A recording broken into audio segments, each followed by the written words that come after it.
We're back. Episode 14 in the house. We've seen a couple race cars, and it's time to get into this episode. I can't believe we've made it this far, honestly. I thought we were going to just fall apart. But as fraudulent as this podcast is. I mean, mentally, we're falling apart. Yeah, that's fine. That's completely fine, but that's allowed. I mean, who isn't? Like, anybody listening at home, or if you're like maybe walking your dog, or you're sitting on the toilet listening to this podcast, just raise your hand if you're falling apart. We'd love to. We'd love to hear that, or interact with us on Twitter. Just say your life is in shambles. And if you're listening in the car, just give us a little toot toot. We'll hear you wherever you are. Don't worry. I know. Yeah. Oh, but it's happening. We're getting into the season. We're starting to see some cars. We're going to talk about the liveries and car launches. There's all sorts of stuff happening in the background. Everything coming up with new teams and everything else. And should they be in? Should they not? And a couple more changes that we haven't talked about since our last episode. So welcome. If it's your first time at Fraud Club, you have to fraud. Yeah. If this is your first time, you have to come up with a baseless conspiracy. and tag us in your baseless conspiracies on Twitter. We'll retweet the best one. How about that? Yeah. Yep. That's how it works around here. This is the baseless conspiracy theory that Vowles has been transplant in Williams. That's not a conspiracy theory. That's probably factual, actually. Factual. We'll just call him mini Merc from here on out. Just kidding. We'll talk about all of that though. But we even had some more developments today with the FIA talking about some stuff which I don't even think we made into our outline. Oh, probably not. No. We'll sneak it in. We'll get you guys up to date. So I think we got Dan and I are both doing some like streaming and content commitments early season, keeping you guys informed because let's be honest, it's been a long break since we've had any Formula One, and we're itching for it, man. I think I need some medication for Formula One. Jeez, I never thought I would say the words that I can't wait for Formula One to come back, because usually at the end of every season I'm like, please, can the break be a little bit longer for my sanity? But we're sickos and we need it. Is this not our first full winter break not being employed by F1? Yes, this is both of our first full winter breaks, and honestly, my mental health is quite a bit better for it, honestly. Yeah, I was going to say, like, when you're actually working in F1, it flies by the off season. It's like the busiest period. Yeah. And now experiencing it as a fan, then it's been boring. Please, sir, can I have some Formula One? Yeah. Shut up. I've not had to do any sort of late nights or anything like that. It's weird. Yeah, I'm feeling it. Yeah, and as far as the off season as a content creator in Formula One, it's like, what the hell do we do? Should I make some baseless predictions for the season, which I'm working on? So, you're gonna do some? Are you gonna come back and do some content and streaming in the off season? I heard. Tell us. Yeah, so I'm gonna try, and I'm pretty sure we say this every 3 episodes. So this is your time to do your Engine Mode 11 bingo drink or whatever. Yeah. I'm gonna try once again to revive my YouTube channel. Let's go. I've got a video in progress now where basically I am slandering the steak sponsorship of Alfa Romeo. That's fine. But you'll have to subscribe to Engine Mode 11 on YouTube if you want to see more of that. Yeah, and if you don't subscribe, just tease them. Yeah, exactly. And then people are going to accuse you for not leaking the whole video in this episode, and you're clickbaiting. Yeah. It is clickbait. Are you doing watch-alongs for the winter testing, or have you been not?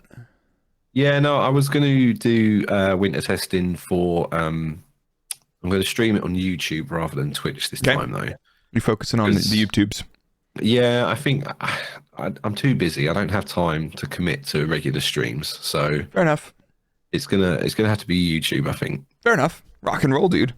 So Dan will definitely post on Engine Mode 11 on Twitter his schedule and what he's doing for winter testing watch-alongs and YouTube videos. So you'll hear about it there. And heck, we'll probably retweet him off the Engine Braking account as well if you're following that. Sure, why not? Yeah, go on.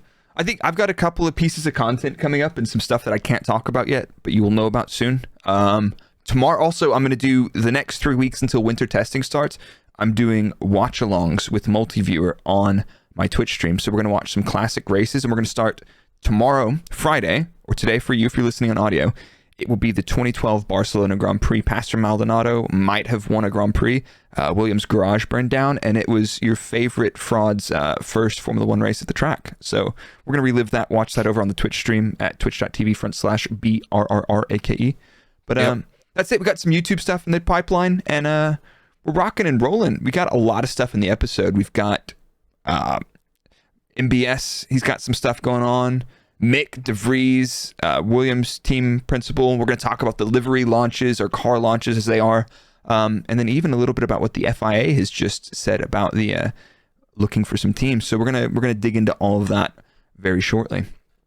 But I think we've had some development actually in the background, Dan, and you somehow have started something on Twitter.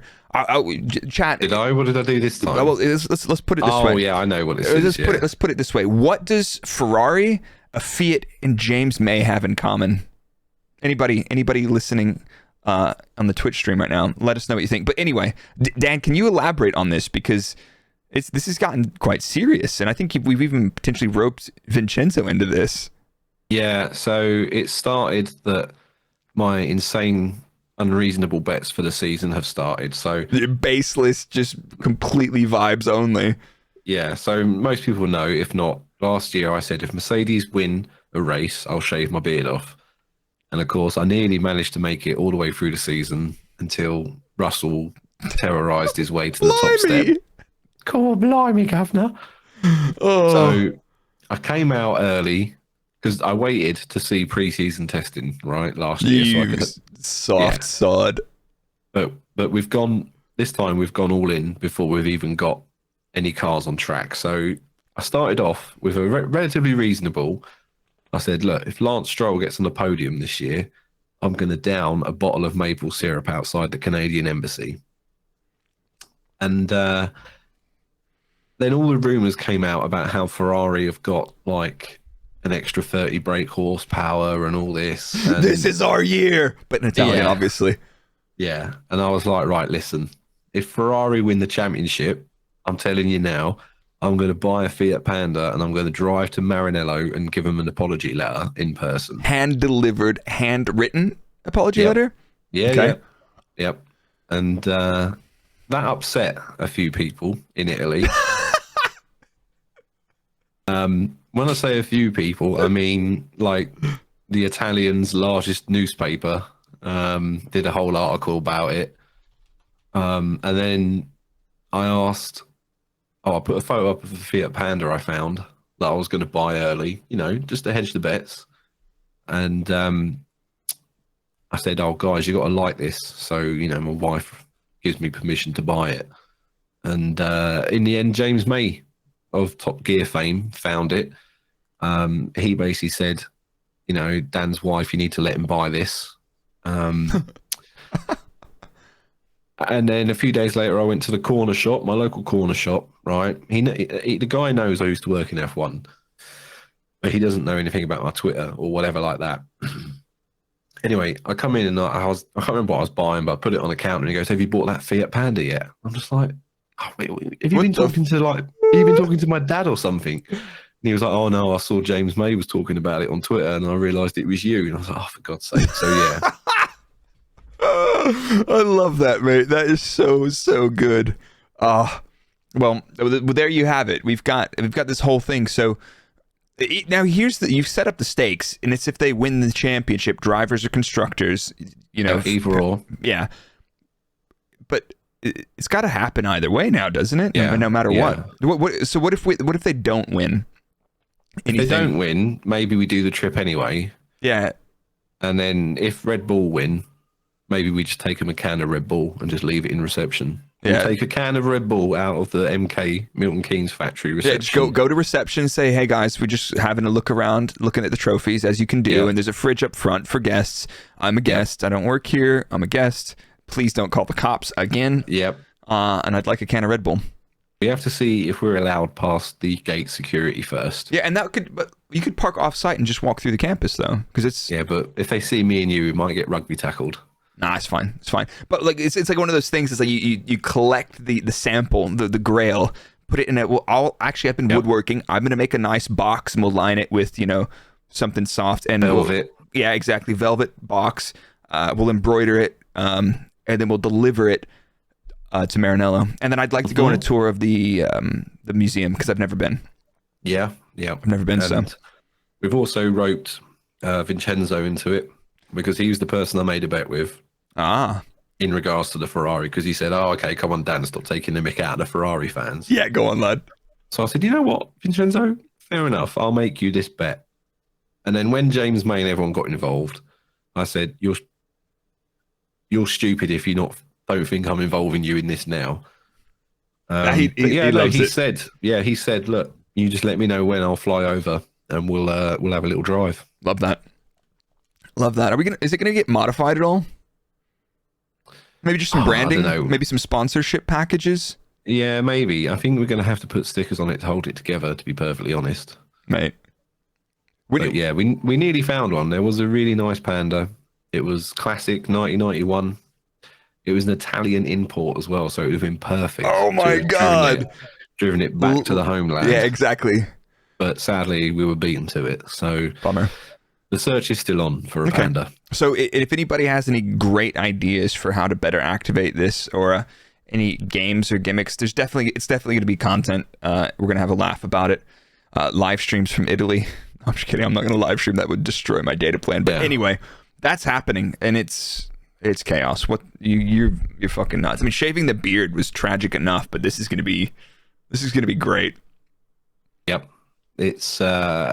It's the Engine Braking podcast on tour. Yeah, it'll be nuts. But let's get into let's shift gears real quick, shall we? And talk about what's been happening over the last couple of weeks. What's been happening? Let's talk about our favorite liability at the moment, and that's MBS. Yeah, the man, so, president of the president of the FIA. Doesn't want to be the president of the FIA from everything that we can tell. And go through it. Like hit us with the top line points. If anybody basically he's doing a speed run to get fired. Yeah, exactly. So again, and we mentioned this I think in maybe the last episode or whatever.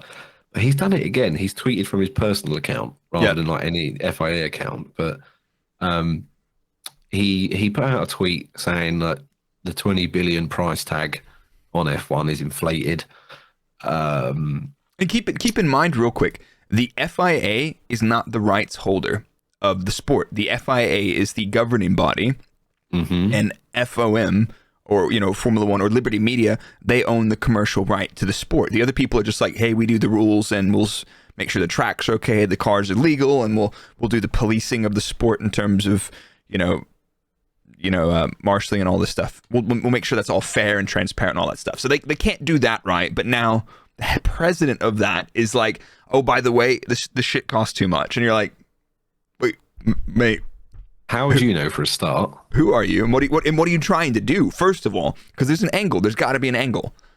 Yeah, well, this was because I think rumored that someone from Saudi Arabia or whatever, was going to try buy it.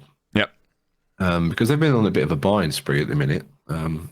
The Saudi Arabian, what they call them, fund or whatever. The public investment fund.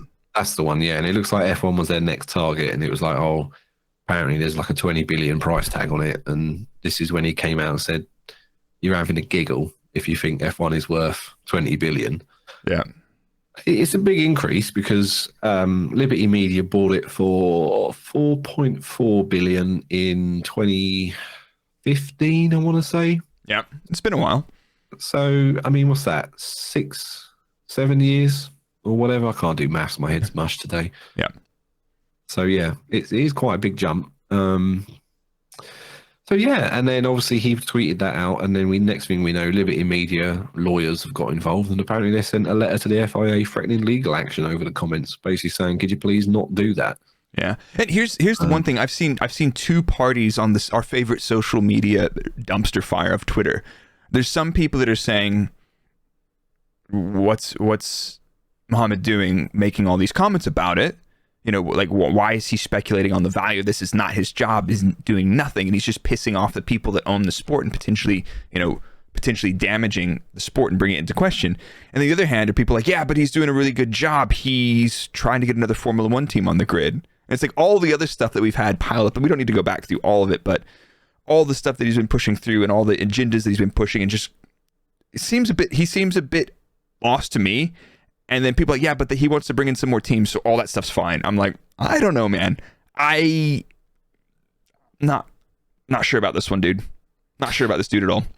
No, and then in response to this legal letter or whatever, the FIA apparently hit back saying that the sport was only on loan to the commercial rights holder, which I thought was a bit feisty and technically correct as well. Liberty Media don't necessarily own Formula One. Is World Championship status is given to it by the FIA. They could quite happily turn around one day and say, no, you're not a World Championship anymore. We don't recognise you. And then Liberty Media goes, right, well, we'll get our own officiating body, build that up, and it is who owns the name Formula One? I don't think that's a good question. That's a very I don't believe it's the FIA. But yeah, we're gonna have another. Do you know what happened last time? Do you remember A1GP? Yeah, I don't remember. A1GP's been a while. It was the World Championship where it was a spec series and it was by country.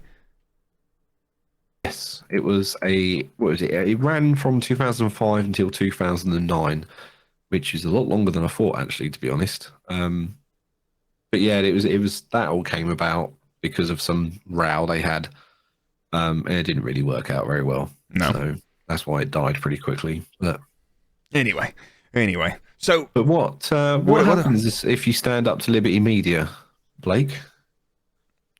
They go through your fucking bin and try to find scraps, and it's not to say that the scraps they found they're not excellent, they're not good, but they you know what, when you piss the wrong people up, they will go through archived websites and find anything just to be like, all right, don't piss us off. So there was an archived copy of his website from 2002, and he made a comment.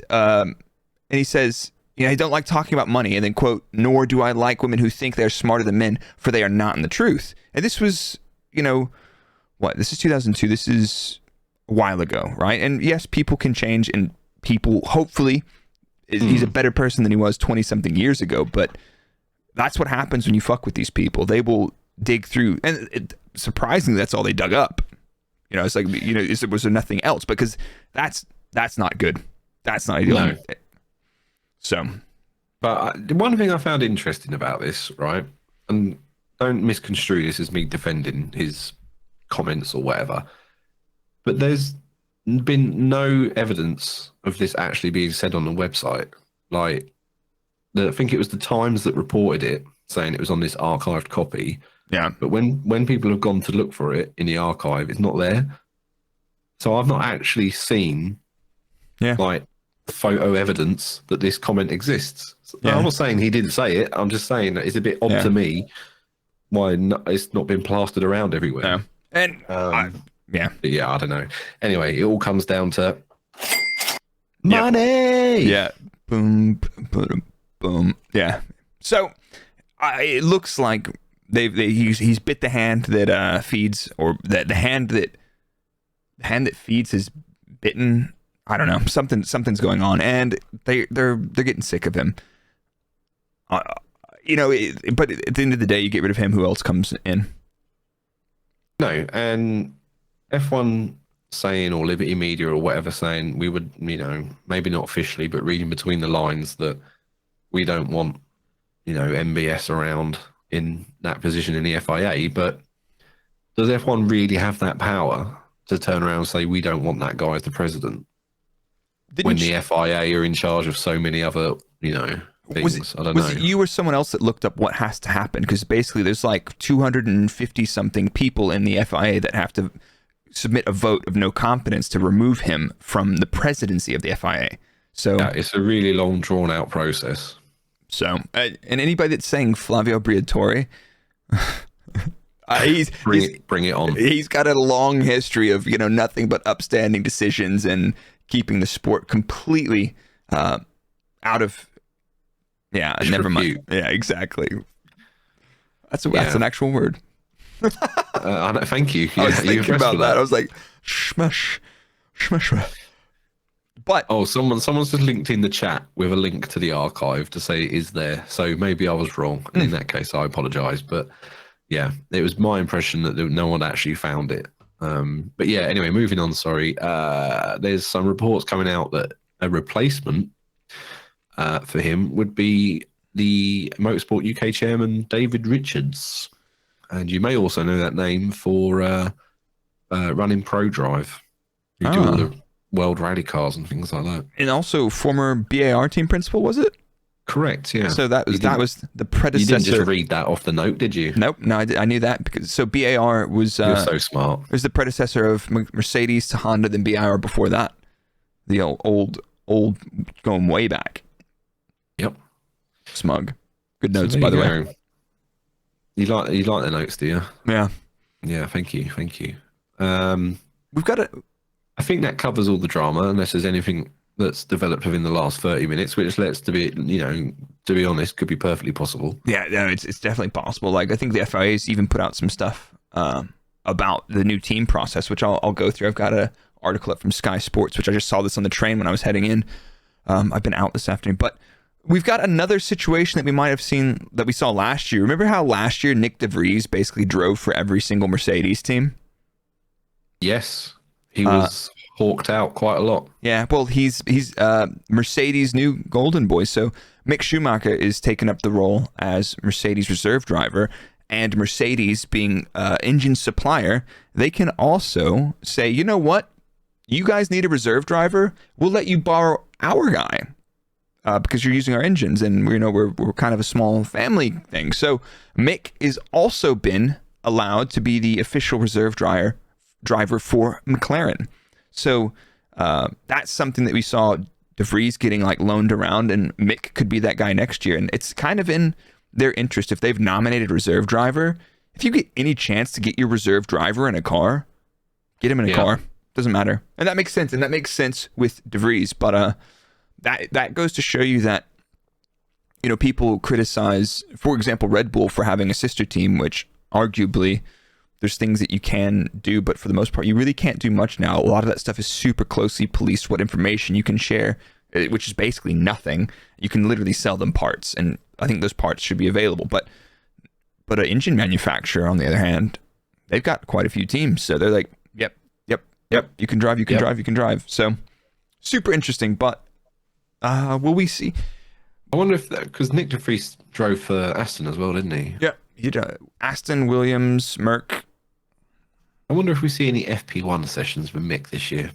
Well, so the way that the FP1 young driver rules work is, I think you have to do 2 FP1 sessions throughout the season, or I might have lost track of how many it is, but you need to allocate 2 FP1 sessions throughout the year for a young driver. Mick does not fall into that category because he's driven a Formula 1 car for a season, so he's not allowed. But at the same time, last year you saw Alfa Romeo putting Kubica in the car, wasn't it? He clearly didn't fall short of that. So that was outside of that allowance. They still had to do it. But they got through with the loophole with Joe because he was a rookie still. Is that, rookie driver's done the races. He's our race driver. So, big up Kubica. Yeah. Sadly, I think we'll no longer see him because Orlen have left Alfa Romeo. Ooh, so that was the spot. Was it the Polish sponsor that was backing him? They were the ones that were backing him. But they've ended up at Alpha Tauri, which I thought was a bit random. Ooh, are we going to see some red on the Alpha Tauri this year? Possibly, maybe, yeah. Ooh. But I think Roberts turned around and said that although the sponsor's moving, he's done now in F1. So yeah, but what about Kubica for president of the FIA or freaking Seb Vettel, man? Look, I'm going to upset a lot of Seb fans in here, but I don't think he's got that dog in him. He could do what Rosberg did. Rosberg was like, I'm tired of the Formula 1 season. It was a lot of mental work, beating Lewis and equal machinery, all that. Pat himself on the back. And then he shows up in the paddock at every single fucking race to be on TV. I was like, dude, get out. Dear. Get out. With his super antibodies. Yeah, exactly. But anyway, speaking of, we talked a bit, we hinted at it at the beginning. So yeah, this news came out literally hours after we published the last episode where we said we want Nico Rosberg in as the team principal for Williams. Yeah, but James Vowles, the Mercedes strategist, head of strategy or principal strategist or whatever his title was, is now the team principal for Williams. So he's gone from a engineering trackside operational role to team principal, running a team, looking after strategic, commercial, and everything else, which is a very interesting change. It's definitely a huge upgrade for him in terms of responsibility and everything else, but Yep. it's super strange as a move for me, for Williams, in my opinion. Yeah, it's a big step up, and I mean, I understand why he took the job, because I mean I would as well. But Williams strikes me as one of those places where you go from a hero or a zero, and I think we saw it with what's his name, Paddy. Yep. From Mercedes, he went to Williams, and then he got booted out after that really awkward conversation he had with, was it Claire Williams in Drive to Survive? Do you remember that? I don't even remember that. I didn't watch that season. Go back and watch that. That was so funny. Oh my god. I think Paddy was at G too, wasn't he? And Claire's like, "Yeah, you're out." Yeah. So, but like, yeah, big jump for James, and good luck to him. But yeah, like I say, big jump. What do you think? I don't know, if he has any significant impact on that team, it will need to have an impact on the structure of the team, the entire engineering organization, how it goes, because they've been on the back for a while, and they need to bridge the performance gap, and that's going to come from money, and it's going to come from people and processes and tools. So is he the right dude? I have no idea. Is he the wrong dude? I don't think so.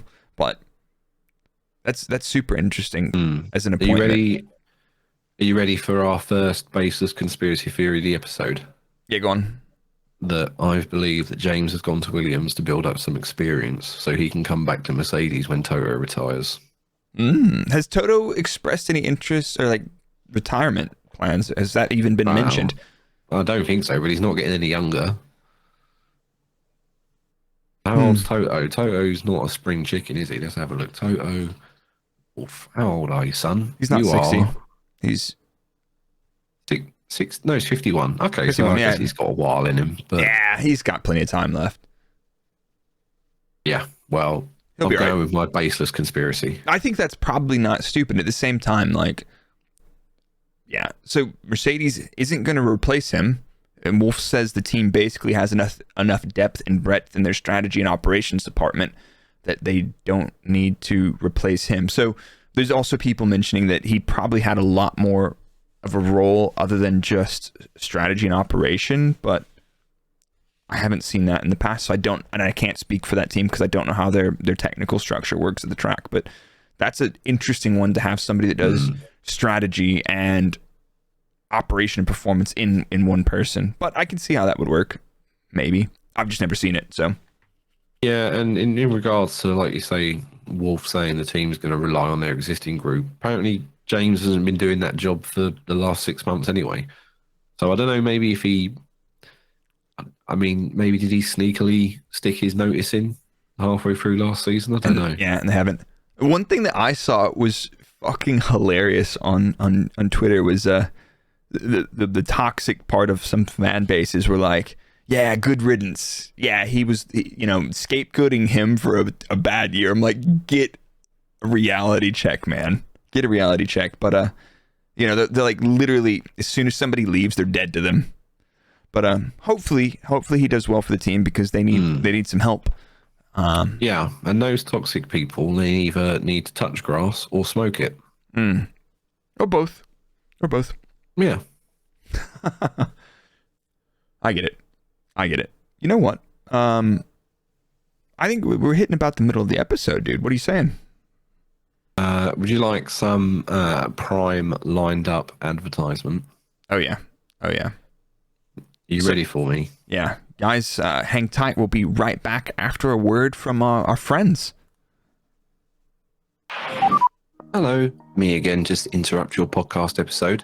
Listen, we've been banging on about NordVPN for a while on the show, and it's finally happened. They've reached out to us and are offering an exclusive deal to our listeners. you are fed up with not being able to access F1 TV Pro due to geographical restrictions, then this is what you need. With NordVPN, you can switch your virtual location to a country that enables the full feature set of F1 TV Pro. It's how me and Blake do it, and we've been happy customers of NordVPN for years. But Dan, I've heard VPNs are great for online protection, but they slow down your internet speed.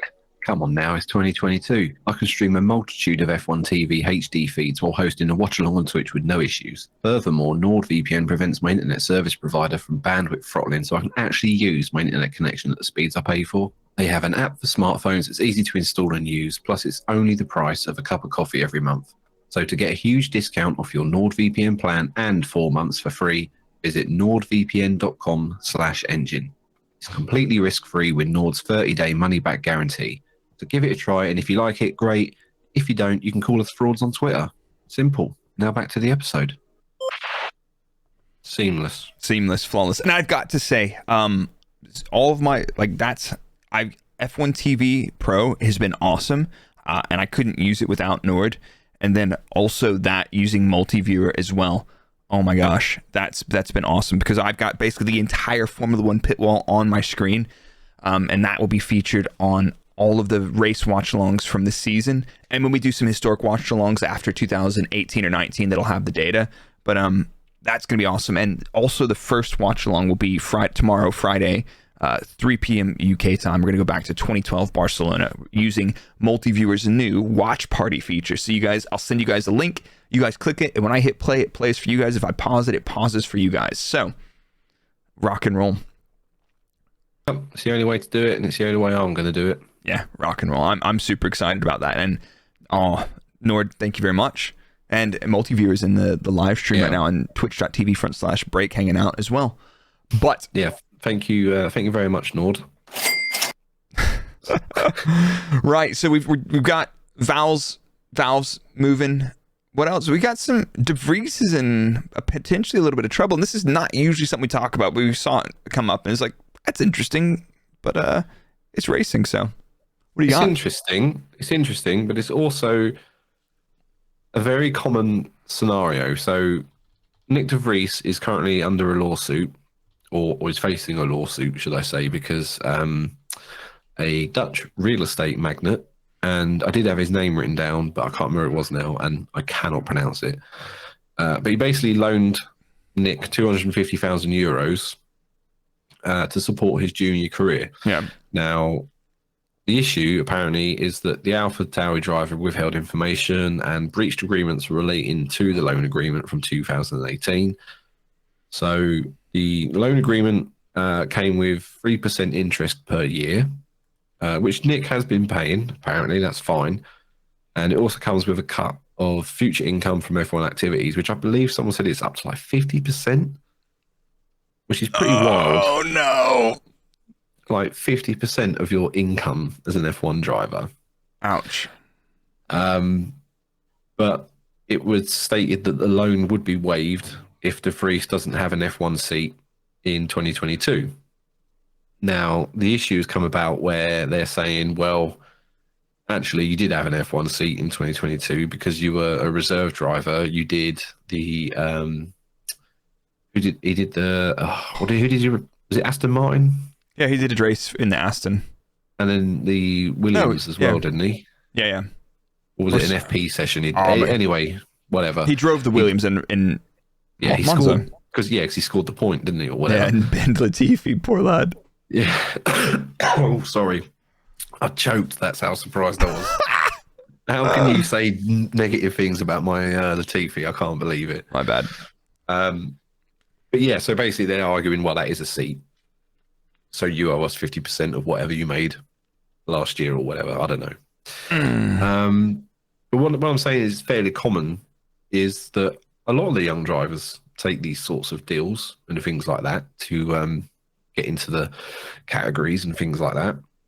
And the chap that who did loan this to de Vries apparently also did the same with Van der Gaard. Really? Guido? Yeah, apparently. Ooh. So yeah, there you go. But That's sketchy, man. We're going to find out more about this in February, apparently. Okay. That's Because I think those are some I think- sketchy deals these dudes are doing just to get a seat, because like it costs a lot of money. You had to come to me just as I was taking a sip of my drink, didn't you? Thank you. Yeah, I saw that. Sorry, I was looking at something else for the minute, but Prick. my bad. That's Yes. So it's expensive. And like you say, a lot of drivers do this sort of weird thing. yeah, exactly. So let's talk about launch season is upon us. It's happening. We've had the Haas revealed yesterday, 2 days ago, featuring a black livery, and it was a little bit different. And we'll talk about the difference between a car reveal and a livery reveal, what it used to be and what it is now. But it was just everybody. I was watching some live streams. I think I was watching Formula Racers stream, and it's just everybody's refreshing Twitter. I'm like, that's it. Yeah, it was a pretty low key affair, wasn't it? Really, it was just like we're going to put some photos of it on our social medias. Some renders, even not even real photos. No, but it's like no, they would have been renders. Yeah. So it's like another thing, and it's like, okay, so here's some renders. That's awesome, because hopefully they're saving that money to put in some parts for this year. Because if they're not on the cap, they're saving some money on that. All that, divert that money from those marketing activities, dump that into performance, and hopefully they can do better than I've predicted in my video that's coming out. Okay. Well, apparently they reckon this MoneyGram money, their new sort of title sponsor, is going to bring them up to the budget cap. Did you see the photo? If you look at the top of the car on the roll hoop, like the fin on the engine cover, it looks like the old Uno Reverso. Some people also said, I forget who it was, but they said it was an homage to Mazepin, because it looks like two arrows rotating. Yeah, that's what I was going with. It looks like basically a spinning circle, and I was like, oh yeah, they've given a little shout out to Nikita. Good. So the next three that we've got. So Haas is revealed. Red Bull's revealing Friday the 3rd, which is today, right, or tomorrow, right now, or today, depending. When you're listening to this. Williams next Monday online. Alfa Romeo the 7th, and then we got Alpine will be doing theirs last on the 16th. But so you've been around for a while. I've been around for a while. I remember in 2000 and I think it was 12 with Force India, the reveal of the car was there with like Sky or BBC or something, and it was the actual car, and it was revealed on the shakedown day. So we're at Silverstone. They've got lighting. They're doing a bunch of beauty shots. The car rocks up from the assembly bays across the street at the factory late. You know, it's like the TV crew. The paint was still wet. Yeah, exactly. The TV crews are waiting for it. You know, the photographers waiting to take all the stills because they're using all the promo images.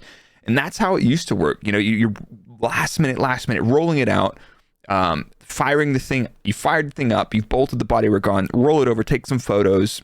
The TV crews shoot some stuff around it. And then it goes out on the track to do its install lap as a shakedown, which you get some filming days, and you get up to 100 kilometers of filming. So that's what it used to be like. But now, like all the reveals last year, they were the FIA model show car with your own liveries on it. It is a bit weird. Last year I can kind of get because it was the first season of regulations. Yeah. But yeah, I'm not sure, like going down this avenue of it all just being renders and you know, images, because another thing people have to bear in mind as well, and I can say this from experience, is that when you take photos of the new car, believe you and me, the photographer has to sit down with the designers and they say to them, right, which bits do you want photoshopped to look different, or which bits do you want darkened out so you can't see it? So yeah, you never really see the real car until it hits the track. And then even then, like Mercedes did last year, they left it until the second part of the test to show you the actual real car. So yeah, that's an interesting thing though. But right now, what we're having last year, especially and in years past, we're having livery reveals. We're not really having car reveals. You know, you're not seeing anything.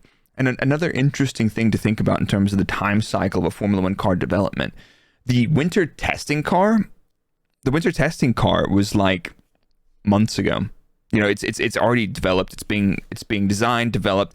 The winter testing car is there. They've got a car that they're going to rock up with testing, and they've already got the upgrades for race one, which is the week later. So, you know, you got your winter testing bits. You've got some bits and pieces for mitigating against different things. And then you've also got the race 1 spec car, which is a super normal thing. And maybe teams won't be doing that now because this year we've only got one winter test. We've got one 3-day test.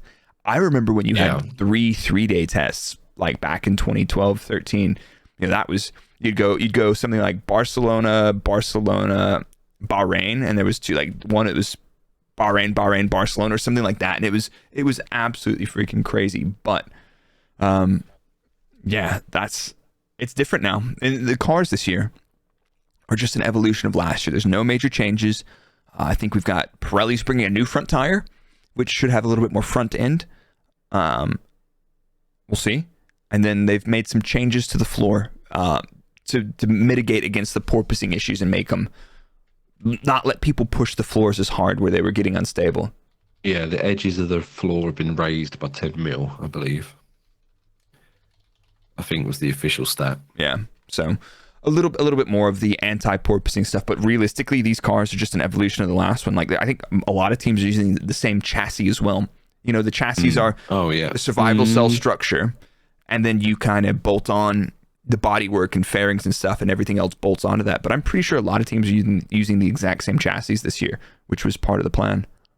Well, are Red Bull going to be using the same chassis? Because I've heard they're going to bring this super light one they came up with last year but didn't actually use. It'll be basically the same one with modified layup, probably. Does that mean it has to get crash tested again? Yeah, it will do. Okay. If it's structurally different, yeah, it'll have to be rehomologated because it'll be a different spec, but it's not like they're going to have a whole philosophy change. I don't think. I could be wrong, but I think a lot of people are doing that. Speaking of, we just had a little mention of that. The rumor mill is turning very heavily that another American company might be entering the sport again. Who's that? Ford. Oh, Ford. I don't really know how to. I'm sorry, I don't know the Ford fans, but I am underwhelmed by the prospect of a Red Bull EcoBoost RB19 does not fill me with joy. Yeah, I don't know about that, but I drive a Ford. I got the Ford Transit Texas Edition, man. Ford Transit Custom Texas Edition. Give it the full title. Yeah, Ford Transit Custom Texas Edition. If the bands of rockin' don't come a knockin' edition, you know what I'm saying? how many of them are in the UK, Blake? Just one. You always like to get that in there. Just There's only one. Is it? It's mine. Whew. Look at that. One of one. Yeah. So, I mean, rumors, and there's a lot of people talking about this. That Ford and Red Bull are partnering up on their engine effectively to bring in Ford. But how does all of this work with Red Bull powertrains, Ford? What are they licensing? I mean, this will likely be for the 2026 onwards engine technology. Does Ford have some, battery technology that they're bringing to the table? I do not know. I'd love to speak to somebody that knows more about that, and maybe we'll find somebody that's done a bit more research than we have about what Ford bring to the table technically, or is it a commercial deal entirely? Us and research do not go together. No, we do it sometimes. Yeah, sometimes. But apparently this has all come about because a load of influencers for Ford have been invited to the launch at Red Bull in New York. Yeah, so I've never actually been to New York. I've been once. So Red Bull are revealing in New York today, tomorrow. We're going to be listening to this. And then AlphaTauri are revealing basically a week later in New York as well. Is it Fashion Week as well? And AlphaTauri being a clothing brand, fine. I still can't get out of my head. It makes sense for AlphaTauri to do that. Yeah, but I can't. It doesn't make any sense to me. Like, I've got some of their clothes and they're actually really nice, but they're super expensive. But like when I think of AlphaTauri, I think of race cars. I don't think of clothing, and I don't know how you go from that where you convince everybody that knows AlphaTauri as the race car brand to thinking of, designer clothing. Yeah, I mean, as you can tell, for those watching the video, I'm not exactly fashion conscious, but the idea of paying £600 for a jacket, which is basically from a glorified Red Bull drinks company, does not fill me with joy. I've got a really nice jumper from them, actually. I'm going to wear it tomorrow. But I guarantee you didn't pay full price for it, though. Didn't pay anything for it. Well, there you go then, see? Oh, but anyway, So we've got a lot of interesting stuff. What about this whole gambling Twitch site sponsor of Oh, Jesus is it Christ. Kick? Alfa Romeo, yeah. Yeah. Yeah. So Alfa Romeo have announced their new title partner, Stake, which is apparently a lifestyle brand company in the press release.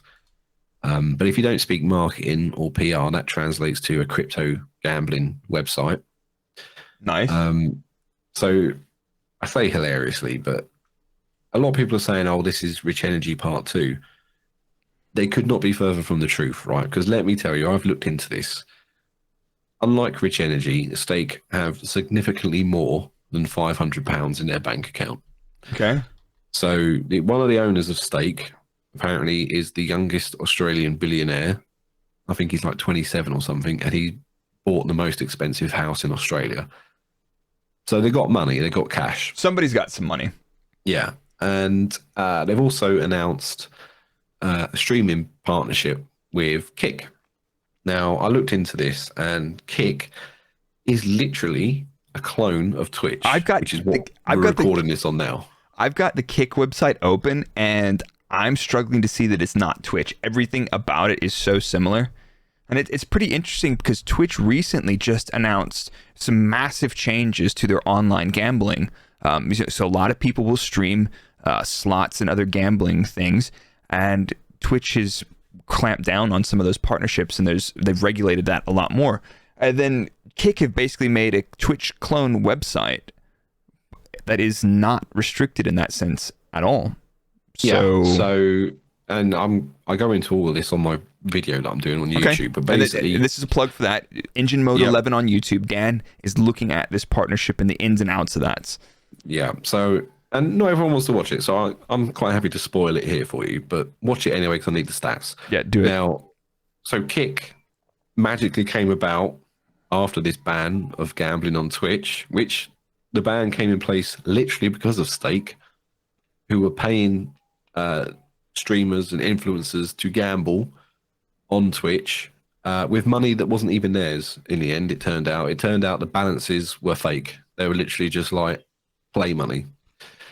One guy from a referral code made $116 million. So this is like, we're talking insane amounts of money being generated from this.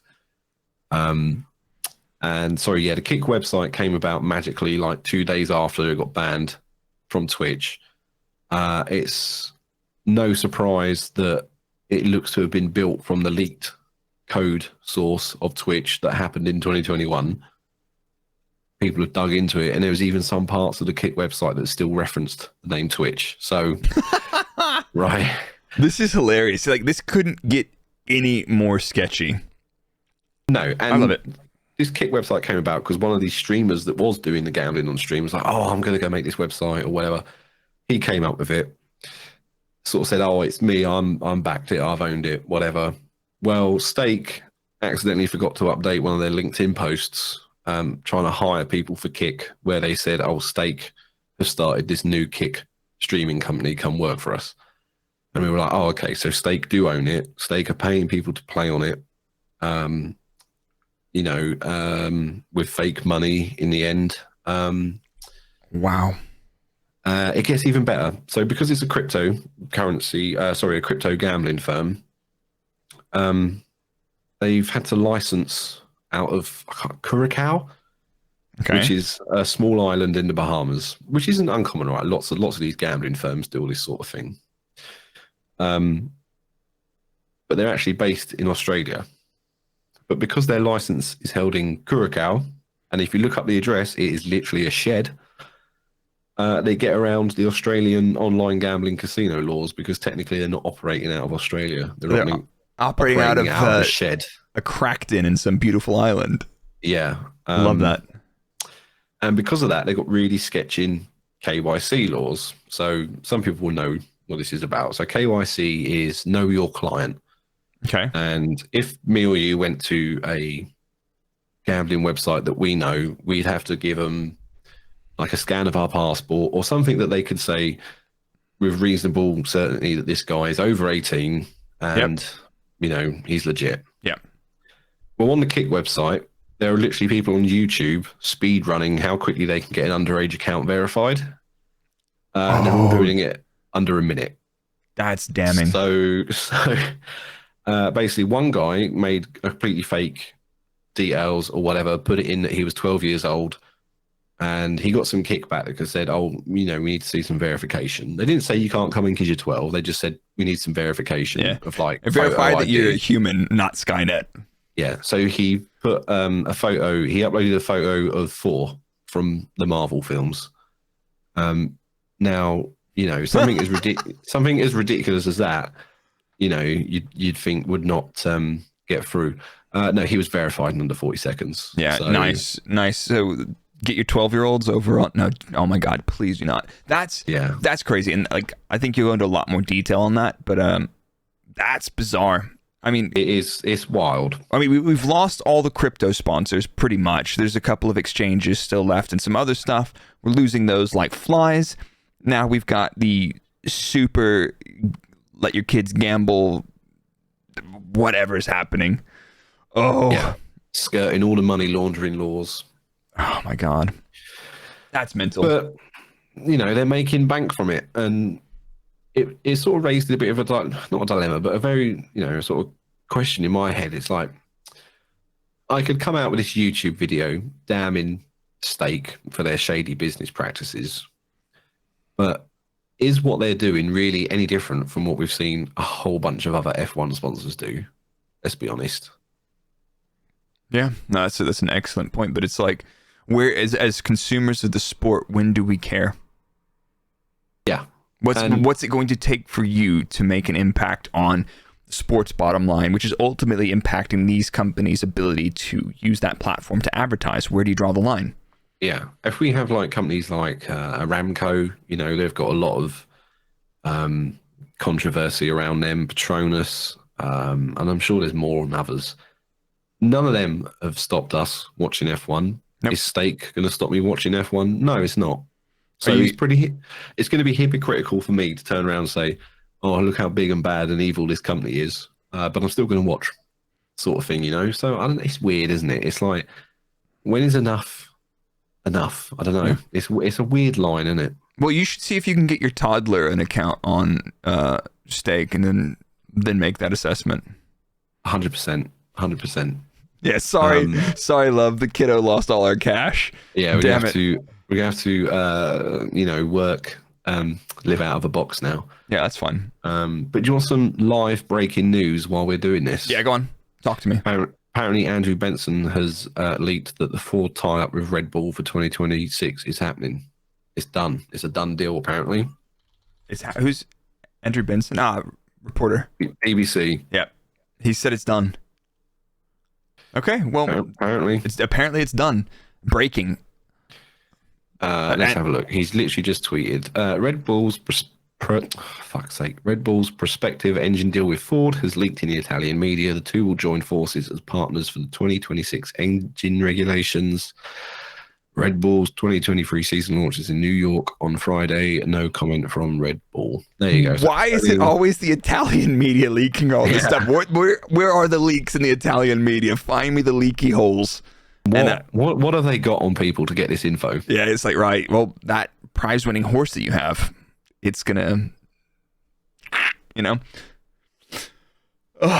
Italian mafia, apparently, is what people are saying. Yeah. Anyway, let's dig into some other news from today. You want to shift gears a little bit? Sure, go. Oh my gosh. So the FIA officially launches an application process for prospective Formula One teams. So it's happening. I'm gonna paraphrase what I've read, but FIA President Mohammed Ben Sulayem said, quote, "The growth and appeal of the FIA Formula One World Championship is at unprecedented levels." Is he allowed to say that? And then that's me. And then the FIA believes the conditions are right for interested parties which meet the selection criteria to express formal interest in entering the championship. For the first time ever, as a part of selection conditions, we're requesting that the candidates set out how they would meet the FIA's sustainability benchmarks and how they would make a positive societal impact through sport. The process is a logical extension of the positive acceptance of the FIA's 2026 F1 power unit regulations from engine manufacturers, which has attracted Audi to Formula One and created interest among other potential entrants. So that's the quote, and they've opened the tender. From what I've read, it looks like they're looking for up to 2 new teams to, and I think there's probably 2 that we've heard of that we mentioned in last week. So there's the Andretti Cadillac, which are the biggest one. There's Panthera Asia, I believe, and I think there's maybe one other team floating around that's probably not being talked about. So there's a couple teams out there, but so they're going to ask them to pass the sustainability benchmarks and how they would make a positive societal impact through sport. Are any of the other teams going to have to do that? Say, hey, what do you guys bring to society? Gambling. Okay, cool. You're in. But only for minors, right? Yeah, definitely. Okay, cool. Okay.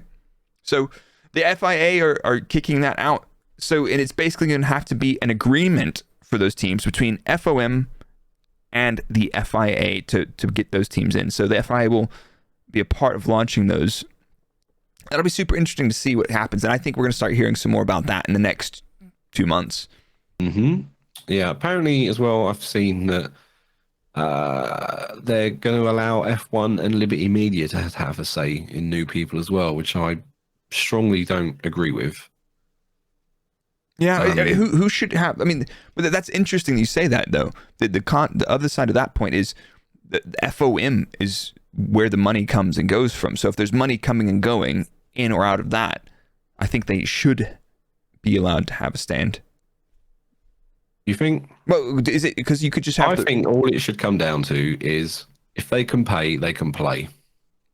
Yeah, exactly. I think they should be able to play and demonstrate that they're going to be here in 4 years. They're not just going to disappear or however long. So it looks like the tender is for joining from 2025. But again, somebody in the stream has said the exact same thing. It's like, why would you join for the last year of these regulations and then go into that? And I get that if maybe somebody wants to do that, but I think a lot of people are going to be hedging their bets and focusing on 2026 when we have the new engine regulations. Yeah. Why would you come in before? I don't know. You might be able to register as an F1 team before, so then you can spend that year building up or whatever, maybe. I don't know if maybe it's a thing where if you register for 2026, you're actually not allowed to start until January 1st, 26. Maybe something weird like that. Yeah, okay. That could be it. That could make sense. But that's super interesting. So we've got probably potentially sounds like it's breaking. Ford's coming in. We've got Andretti and Cadillac wanting to bring another manufacturer, another OEM, another American OEM into the sport. We've got 3 American Grand Prix. It's starting to make sense. The Amerification of Formula One is among us. It's happening. Like it, love it, hate it, whatever. We're gonna 40% or whatever of our podcast downloads are American. Yeah, it's starting to make sense. Like, I think 75% of my YouTube audience is American. It's crazy. It's just like the interest of America in Formula One is growing and it's here. So deal with it. Love it. Learn to love it. Really, because it's not going to change, is it? So deal with it. And Dave, who's been watching Formula One since 1990, and you can't believe all these new Drive to Survive fans. Deal with it. Up. Yeah, suck it up, bro. They're coming. The influencers are coming for you. We're going to influence you out of your own sport because you can't deal with new people and new ideas coming in. If Bernie Ecclestone was still running the Formula One, the sport would be in shambles. Lewis Hamilton would be banned and fined because he's taking pictures and putting them on Instagram in the paddock, bullshit like that. Wouldn't take his nose ring out. Yeah, fucking hell. Anyway, I hope we don't have to. Are we gonna have to talk about that again? I hope not. I hope that's all done and dusted. Yeah. But what do we got? I think we've got through a whole episode and we've hit it under an hour. Is this the first episode where we've brought this question up at 59 minutes into the episode? I don't know. Technically, I'm looking at the recording now and it's just about to tick over 59:30, so it might just be a smidge over an hour. That's all right. But I think we've got a lot of cool stuff coming up. When's our next episode? Probably 2 weeks. Yeah, let's get all the launches out of the way. Cool. And then we can do a sort of who do we rate And who do we hate? I think definitely we'll do a livery ratings. I think that would be sick. We'll get you guys involved, and we got to get some other stuff going on. We'll figure it out, you guys. And if you're not in the Discord, we check out our link tree or our solo too. We've got links for the Discord. Make sure that you're following Brrrake, Brrrake F1 on YouTube. Make sure you've checked out the live stream at twitch.tv/Brrrake. Make sure you're following Engine Mode 11 on Twitter and YouTube. I mean, come on. Do we have a fraud watch this week? Everybody's really depressed. Who's on fraud watch? MBS. No, man. I don't think he should be on fraud watch. Yeah, he's on fraud watch for me. You know who's going on fraud watch? Whoever it was that started that fucking rumor that Williams and Porsche were about to link up. Oh my God! Anybody that was into that fake blurry picture of Frank Williams, or so they thought they saw Frank Williams. You know when your dog pisses on the wall and they're like, "This is a picture of Jesus. This is the new holy spot in my garden." Fuck off, you dork. It was someone on Reddit started that, and foolishly I retweeted What was that username? What was the username of that account on? Oh, Granddad fucks or something weird like that. Yeah. It was something raunchy to do with a granddad, and it's like yeah. So anyway, I am so desperate to see Porsche in F1 that I took the bait like an absolute fool. You wanted to believe, man. I get it. Yeah. And there was like this big announcement coming up on like the Formula E Porsche Instagram. And all it was is that they changed their Instagram handle. And I was fucking fuming. All this hype and all you got debated. Fucking Porsche. So yeah, I'm over Porsche now. They can fuck off. Yeah, you dorks. But like, to be honest, that was a self-inflicted. That was an own goal on anybody that saw that and wanted to believe that. It's an own goal. I wanted to believe because unlike you, uncouth Americans, right? I actually believe in high-class engineering of cars like Porsches, whereas you, with your goddamn Cadillac CTS V bollocks or whatever it is, slap a big engine in a fucking lard tub fridge and hope it fucking steers. I have to say, when I was home for Christmas, I did drive a Cadillac Blackwing CT5. 680 horsepower of pure freedom. Oh my God, it was so much fun. You don't know what you're missing. That minivan of yours. Yeah, minivan of yours. Smell the cheeseburgers and fucking Walmart from here. I did go pick up some In-N-Out burgers, but I had to go to McDonald's to get some proper fries because In-N-Out's fries are hot garbage. American listeners, all 40-70% of you guys, no, you don't recommend it. No, you know, In-N-Out's burgers are great, but their fries are abysmal. And people are like, yeah, but did you have the super tuned up fries? It's like, no. It's like, that's something else. That's not fries. Fries need to stand on their own. And In-N-Out's fries are garbage. Yeah, we get Five Guys now in the UK.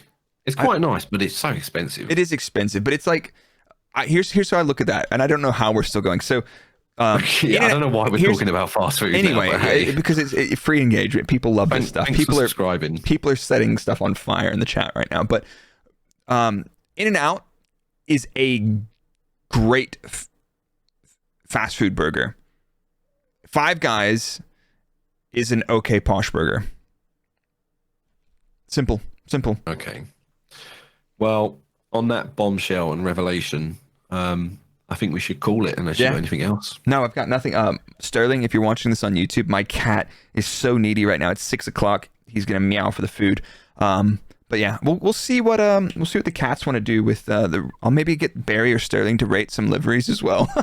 Yeah, maybe we could see what my baby son does. You know, print them all out. Yeah, exactly. Print them all out on the floor, and we'll see which one he crawls to first. Exactly. I love that. That's content. All right. So, fraudsters, hope you guys have a great day. Enjoy Formula One. It's back. We're back into swing. We're going to be getting in, and then once the season gets in properly after testing, I think it's weekly episodes again. Yeah. Cool. All right, you guys be good. Fuck off.